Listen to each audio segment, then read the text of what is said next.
পাক বলেন তাবারাকাল্লাযী জাআলা ফিস সামাই বুরুজাও ওয়া জাআলা ফিহা সিরাজাও ওয়া কমারাম মুনীরা।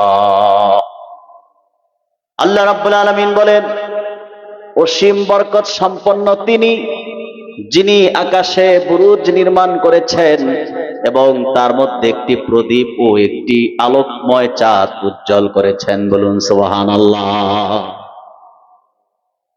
وهو الذي جعل الليل والنهار خلفة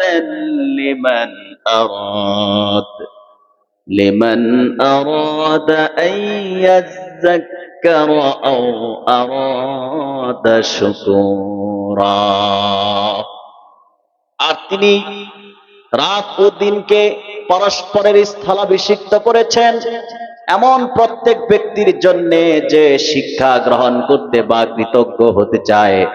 এই পৃথিবীতে কোনো মানুষ যদি আল্লাহর সৃষ্টি দিন আর রাত আর দিন একটি আরেকটির স্থলাভিষিক্ত মানুষ যদি চিন্তা করে দিনের আলোকে অন্ধকারের মাধ্যমে রাত দিয়ে অন্ধকার করেন কে, আবার রাতের অন্ধকার দূর করেন সকালবেলা সূর্য উদিত করার মাধ্যমে। যদি রাত আর দিন, দিনের পর রাত, রাতের পর দিন আল্লাহর সৃষ্টি দিন আর রাত নিয়ে পৃথিবীতে কোনো মানুষ চিন্তা করে, সে মানুষটার নাস্তিক থাকতে পারে না। ঠিক কিনা বলেন? সে তার স্রষ্টা আল্লাহ রাব্বুল আলামিনকে অবশ্যই খুঁজে পায়, যদি শুধু সে চিন্তা করে। কি করে?